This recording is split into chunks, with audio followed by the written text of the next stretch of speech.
So we go forward again, we do another step, and we just repeat. So we'll notice, see how when we moved the prediction forward, it got noisier, but it followed it. We take our new combined estimate, that's our input. Take another step, we take a measurement, we predict our noise, do a prediction, we get our new.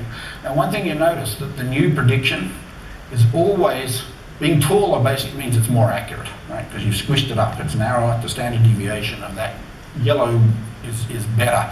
There's less noise in that than the other ones. So the output estimate you get from a Kalman filter is always better than any individual input, right? So if I have one sensor reading and or my model telling it how far it's driving forward and predicting that, the output of the Kalman filter is always better than any of the individual input data. So we can see that. These graphs were drawn, I actually ran a Kalman filter in the background when I calculated these graphs. These are the actual numbers you got out of it. So we can sort of see that from Z, our measurement, we get a prediction. So you see our new prediction, it's between the other two. It's pretty well lined up with our robot. It's doing a pretty good job of tracking this. So when you take the measurement, say I have a sensor and it tells me 57 something. Right. How do you get that?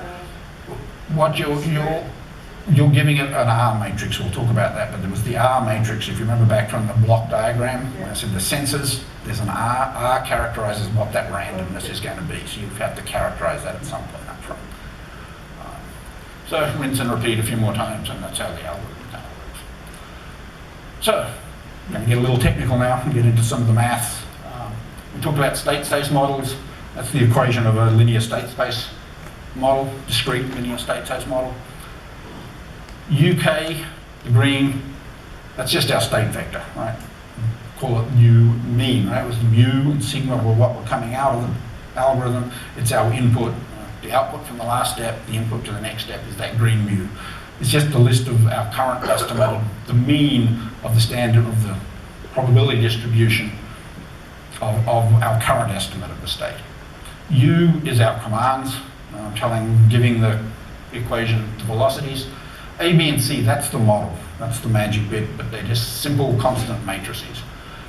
So doing some linear algebra, you get the predicted update U, and the bottom bit C of U, as well as simulating how the robot moves, the Kalman filter also has to simulate the measurements. That's very key. It's a C of mu and Y. That's a simulation of what it expects the measurement to be given my current state. And we'll see that in a minute, how it uses that. But that's, I'm going to skip this very quickly. If we blow those, they're all matrices. I think we will hopefully understand a matrix is just a little table of numbers basically, and we can multiply them and do things algebraically with them. So mu has our state, x, y, theta, and u state on the left is the output. We're giving it two velocity commands going in on the u on the right, and then we have these magic matrices A and B that define the model. These matrix algorithm, well, it's just shorthand for doing a lot of multiplies and adds. Computers are really good at doing multiplies and adds, so you just feed the matrices into your matrix library. Basically it's showing you sort of three equations adding up and multiplying if you follow through. Taking a look now at this is a more concrete example. I've put real numbers in for A now. So I've got a holonomic robot. It can move in X and Y, and I can measure the velocity in X and Y, and I'm going to command X and Y velocities. This would be a realistic model of that robot. And you notice A matrix, it's all zeros but two ones, right? My B matrix is ones and a couple of ones. These models end up being very simple when you get linear models. How does that work? Let's say our state X, if we do the multiplication, it comes out to be this for X1, the new equation for X1 comes out to be this. X1, the new X position, is 1 times what my old X position was, plus something times the velocity I commanded, okay? So if velocity was 0, the term on the right is 0, and you'd expect X doesn't change, right? X, the new X is what the old X was, right? It didn't move because I told it no velocity. If let's say velocity is 1 meter per second, in 1 second I would expect it to drive 1 meter forward. So that should be 1. But I remember I'm running this in a loop, and we're running it at a fast rate. So we're running it at 10 hertz. So in one loop iteration, I'm only going to get a tenth of a meter forward if I'm driving at 1 meter per second. Okay, so the time interval becomes part of that B matrix. That's where that 0.1 comes from. It's a tenth of a second per loop. So I say for every loop upgrade, if I was driving at 1 meter per second, I'd be adding a tenth of a meter to my X position. So it's just very simple. The model just comes out. We do the same for Y. We said we wanted to track the velocity. Well, we just trust my robot's really good. If I tell it to go at a meter per second, it drives at a meter per second. So my velocity state is just whatever I commanded it to be. So there's just a 1 in those parts of the model. So that lets me track and model and simulate. It simulates giving a velocity command to a robot to drive the XY with a velocity. That's all we needed. Similarly, our simulation of our sensors. Let's say we think we can measure the X and Y position of our robot. So my C matrix just picks out X, Y from the state. Well, the best simulation of the measurement of the state is the state, right? If I'm measuring the state, and notice that the model is noise-free. We're not adding noise at this point. We're assuming perfect dynamics when we have the model. The noise comes in at other places. So there's my two equations. So you thought that was hard? This is the Kalman filter. Okay. I'm going to go through this quite quickly. But if you look at a textbook that tells you about a Kalman filter, these are the equations you're going to see. The first line, the prediction we talked about, that's just exactly what we saw. That's the model. First thing the Kalman filter is doing is running the model and creating a simulation. Okay. The next line, sigma, remember that's our noise characteristics now. So basically, I'm not going to explain this, but it's taking our last set of noise, manipulating it so it sort of follows along. Now the noise sort of followed the robot as it went along. So that's updating that. But we're also adding Q. And the Q characterized how much physics noise there was in my robot, how much I thought there was. So every time we make this move, we add in a little more noise. So that's how we're telling it that the standard deviation of my position is going to get wider, I'm getting noisier, less accurate. The key equation, and I'm definitely not going to tell you how this works, is you do the math and you say design the absolute best optimum filter with the least noise, it's going to come up with this equation for you. But it's the key to how the Kalman filter works. What it's doing is weighing the amount of noise currently from your model, how random it thinks the physics and the process of the world are, and how noisy your sensors are. And it's balancing those to come up with a better estimate of the output. So this term is called the Kalman gain. You saw that the sigma in there came from the line above where we added Q. So sigma kind of captures what is my process noise. On the bottom line I've got R, which is my sensor noise. And this is kind of taking a ratio of the noises within my system right now. So if R is small, let me tell you K is big. R small means there's no noise in my sensors or very little noise in my sensors. So K is going to be a big number.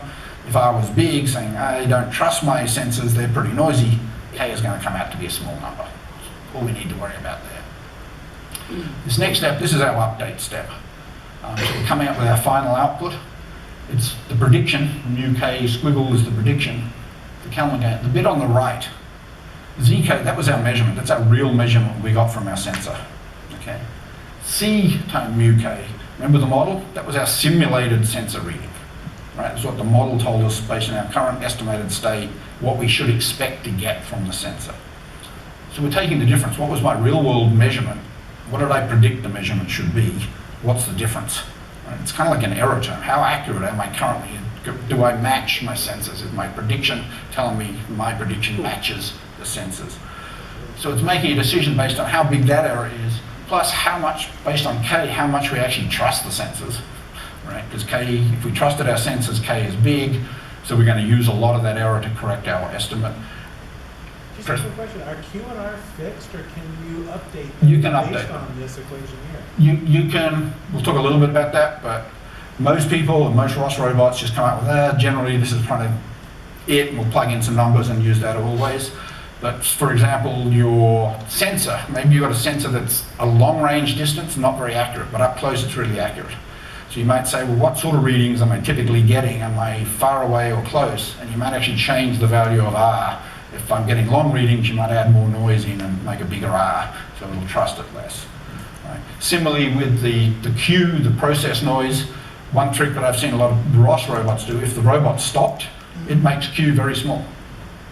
Otherwise, if you keep iterating when the robot's, it'll still drift around and thinks there's a bit of noise and GIFs. So some robot drivers will say, okay, if I know I'm going slow or if I'm going faster, it'll make Q bigger. So yes, they can be updated. I haven't put time indexes on them, but yeah, A, B, and C can all change dynamically as well. If you have some other information, it can help you do that. But anyway, what we're saying here, gist of it is, it weighs the relative amount of noise in your sensors and the process, and looks at how accurately it's currently predicting the measurements, and that's how the correction function works. The final line just kind of does the same, propagates all that into the final noise estimate that you're going to get out of your system. Anybody feeling brave? That's the Python implementation of a Kalman filter. Not going to go into details. I used to, for all of this code, just use somebody's matrix library. Python, I'm using NumPy, so you see MP is the NumPy library.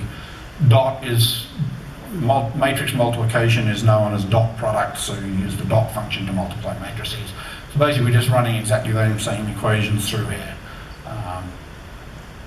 Probably wouldn't recommend following my code. There are some numerical issues that you can come across. You noticed in that Kalman gain equation there was a division. We had something divided by another bunch of stuff. Matrices are just the same as real numbers. Don't divide by zero. Bad things happen if you divide by zero. Matrices can behave as if they're zero. They're called singular matrices. And you can get that. You have to take a little bit more care to really make a really robust Kalman filter. Don't just implement it directly like this. There's so many good algorithms to implement. Just use somebody's library if you want to use them.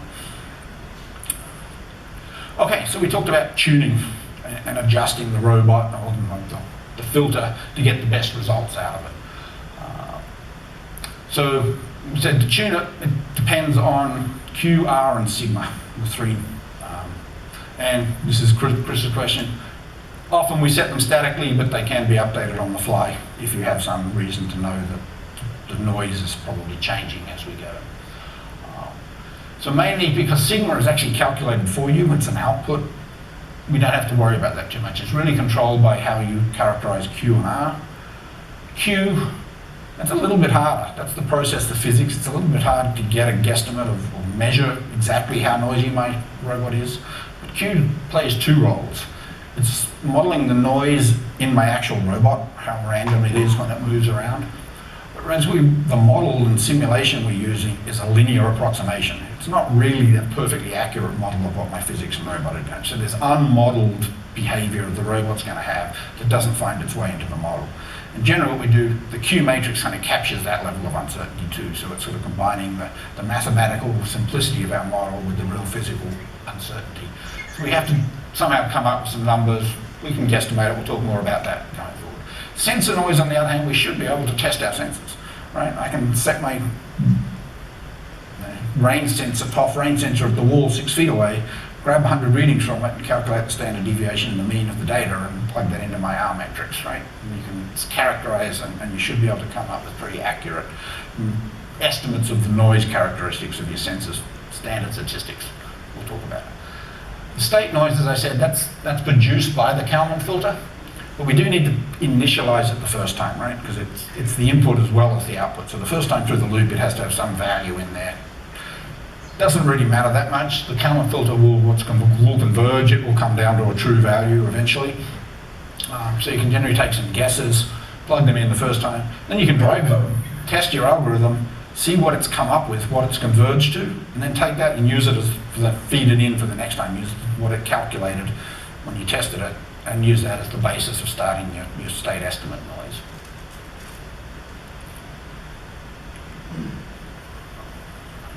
Mouse again.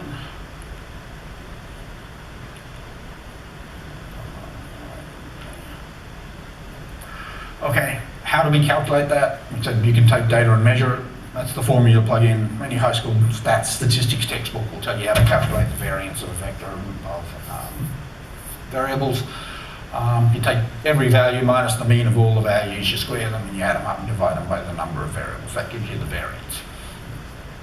Now it's written variance equals sigma squared equals blah. We already talked about sigma being the standard deviation. So variance is just the square of the standard deviation, right? They're related. why we use one and not the other. The math, all the equations, the matrices all want variances, so you have to calculate the squared value. But to us, the variance isn't very meaningful. But the standard deviation, if you take the square root of the variance, you get a standard deviation. That's actually in the same units as whatever the data was. If my data was measuring distance in meters, the standard deviation of that data is also in meters. So I can get a sense from the standard deviation intuitively. Does it look right? Is it? No. Remember, one standard deviation represented 68% probability was within one standard deviation. So if my standard deviation is 1, and I say that's a meter, I'm measuring in meters, and that's 1, that says that, what is it, 68% or something, I have to do the math, but you can get a sense from the probability. It's a real unit. Standard deviation says 68% of the time I'm within 1 meter, right? If my standard deviation is 1. If it's, we're going to be dealing with much smaller standard deviations, so we're talking centimeters and millimeters, so the standard deviations get smaller. But there's an intuitive sense you can verify, am I getting meaningful data by understanding the standard deviation. So just be careful when you're working with the math, whether some algorithms to calculate Gaussians will do this, will say, give me the standard deviation. Some will say, give me the variance. You always have to know which version you're plugging into the equation. Different libraries will implement them differently. Just understand how to convert the two, and that we can intuitively understand standard deviation as a real measurement.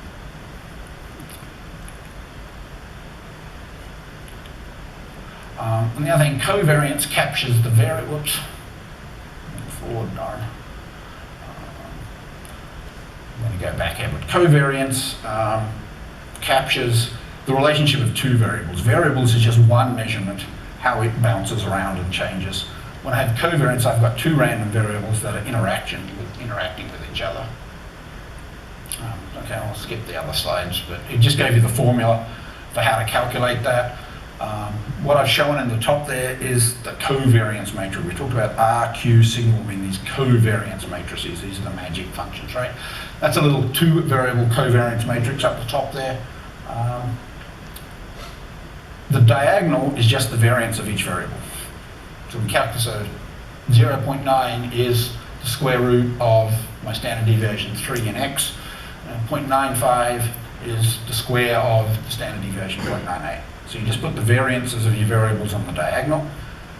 There was a formula I skipped over just now that told you how to calculate the covariance. Mostly for sensors particularly, most of our sensors are independent. There is no dependence on them. So the small covariance values are generally 0 or very low. So I've got a couple of examples where there's very little covariance. They're kind of independent variables, one where X is bigger than Y and one where Y is bigger than X. See that? But the new one there, we actually have some data that is correlated. It has covariance. You see, as X gets bigger, Y gets bigger. There's a relationship there that they depend on each other. So now if we look at the covariance for that, the covariance matrix no longer, I can't interpret those diagonals as clearly as well as I did. We still look at the same data, it's just that data rotated, which kind of induces the covariance. But now my standard deviations look different, 8, 4, and 18. Once you get covariance and it starts getting dependencies, we have to do a little bit more work to pull the variances out of the matrix. We have to do things called eigenvectors and eigenvalues to pull out that. And that gives you the direction. Our data has a direction to it. And doing a little bit more math, you can't interpret it directly, but there's a way to pull that out of our covariance matrix. Remember, our Kalman filter is spitting out these covariance matrices to us in the form of sigma, and we're going to need to interpret that to make useful decisions based on the output of it. So it's important we can understand how to get the sigmas we want out of that. So here's another demo that actually shows you how all this kind of works together, how we tune. Let's say this was my ideal planned path for my robot. I've done calculate all the velocities I'm going to give a robot velocities, and this is the path I want it to follow. This is my robot. It's a good homebrew robot, so it didn't exactly follow the path I told it, right? It wobbled off and went somewhere else. Personality. Exactly. But that's what I want to know. I want to know where that dark brown line is, but that's where my robot wobbled. So I add some sensors data to it, and it looks like I bought the $2 sensors from Alibaba, and they're not very accurate either, right? What can we do? we can add a Kalman filter and look at how the Kalman filter predicts. Now, we talked about tuning being the relationship between Q and R. So I've just started off here, I've given it a very small Q, means I trust my robot's not very noisy, it's pretty accurate, right? I try it doesn't wobble around. But I told my sensors are really noisy. I've got a sigma of 3 down there, right? So sensors are horrible. And you'll see it's basically said, well, I'm just going to follow the model, right? My path, I trust the model, I don't trust the sensors, and the green line there has followed the predicted path from the model.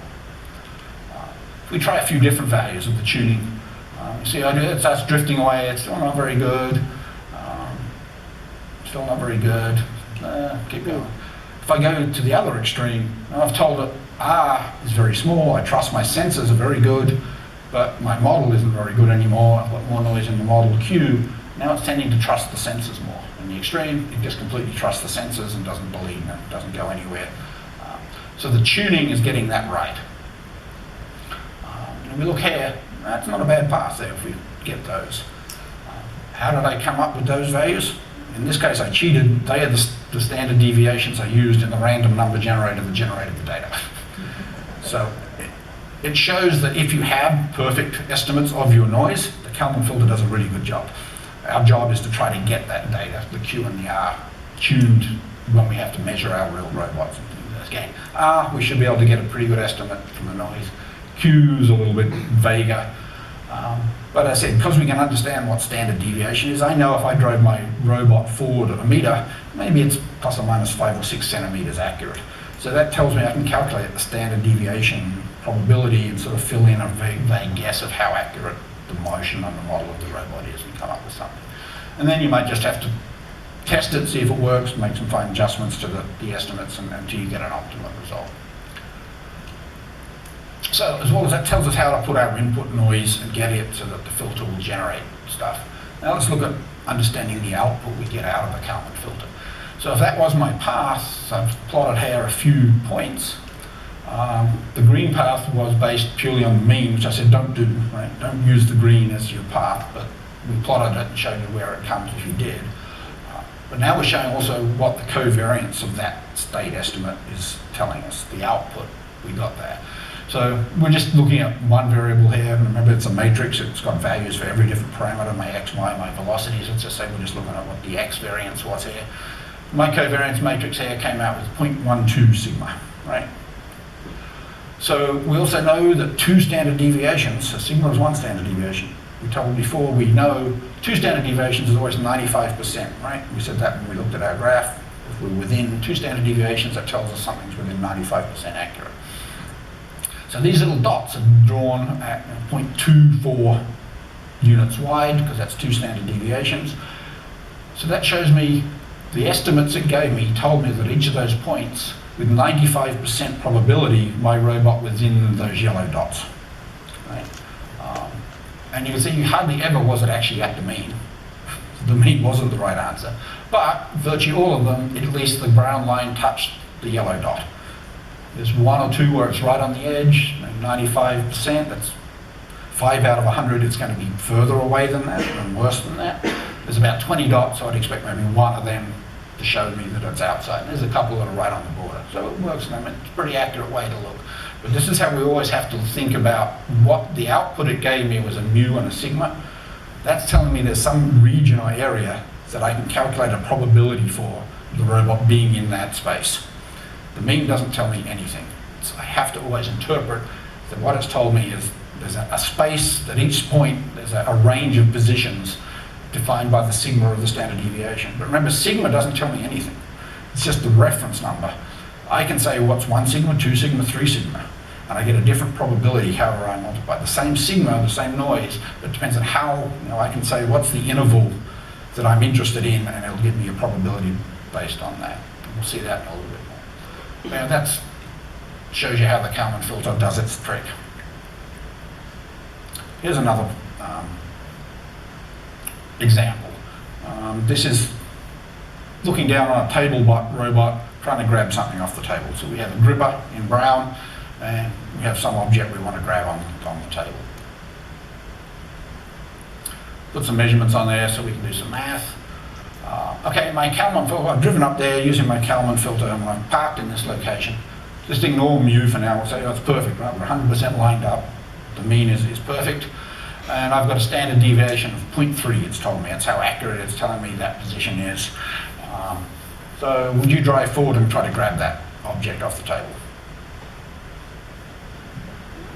Right. Most people are going to say yes. And this is, I was going to subtitle this slide, Why Demos Fail. Okay? So we've drawn the little yellow dot that gives me the uncertainty. I've drawn one standard deviation out of that, right? So if my robot, the center of my robot's at some random point,